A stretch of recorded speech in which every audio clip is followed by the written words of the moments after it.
Hello, Boise State. This is Chris Peterson from the state of Maryland. Hope you all are doing well. I moved out to Maryland about 20 years ago from Missouri, and so I thought that all the states on the East Coast were 100% urban. Teeny little states, I had no idea which ones they were. But having lived out in Maryland for the past 20 years, you recognize it is not a homogeneous state. It has a mix of urban and rural areas, some quite beautiful, and so that's important context to understand what we are doing in Maryland here with our value-based framework around hospital global budgets. So that's what I'm going to focus on here. That means I'm not going to be able to have time to tell you about some of the other great value-based approaches that we have underway with episode-based payments, a Medicare performance adjustment. That's where we have figured out in Maryland a way to attribute all 800,000 fee-for-service beneficiaries to at least one hospital in the state of Maryland and have those hospitals take some financial responsibility. So I'm going to skip all of that and just going to focus on hospital global budgets. So hospital global budgets are a real-world significant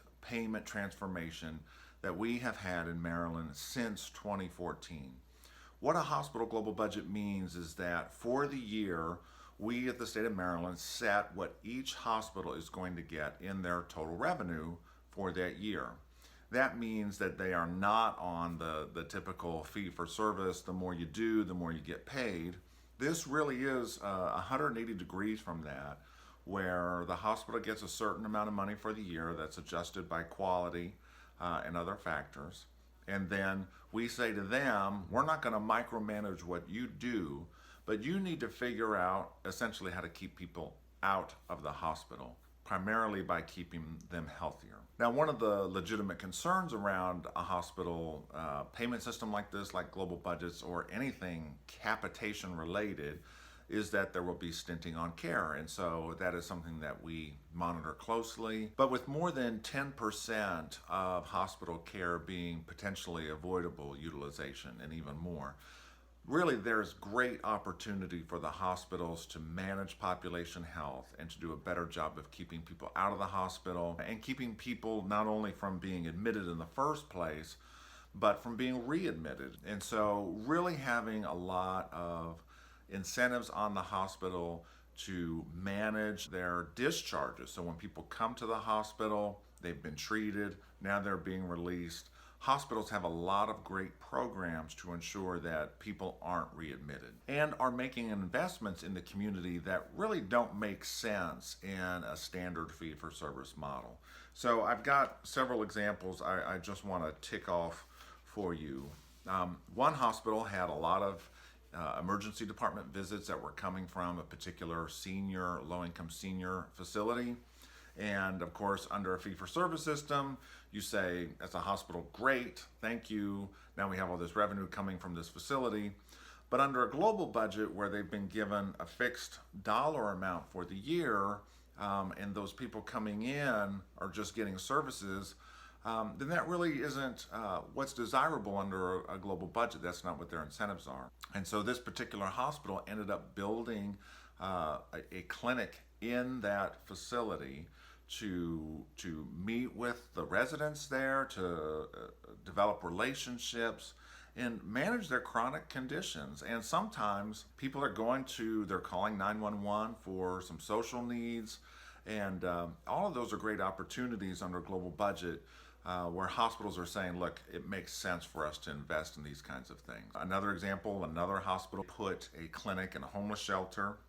Another hospital just built a 24/7 outpatient mental health clinic about 5 minutes from the hospital. Why? Because they're trying to avoid ED visits from folks who are in behavioral health crisis. Again, under a fee-for-service model, that may be desirable to get that volume, but under a global budget, the hospital has incentives to say, you know what? We would rather have those individuals get really a better quality of care at a more appropriate setting with the folks who are equipped to handle that in the moment and not sit around in an emergency department for a long time. Another key thing about global budgets, even though this is true also under fee-for-service, but even more so under global budgets, is there's incentive to really manage the hospital's expenses to increase their margins.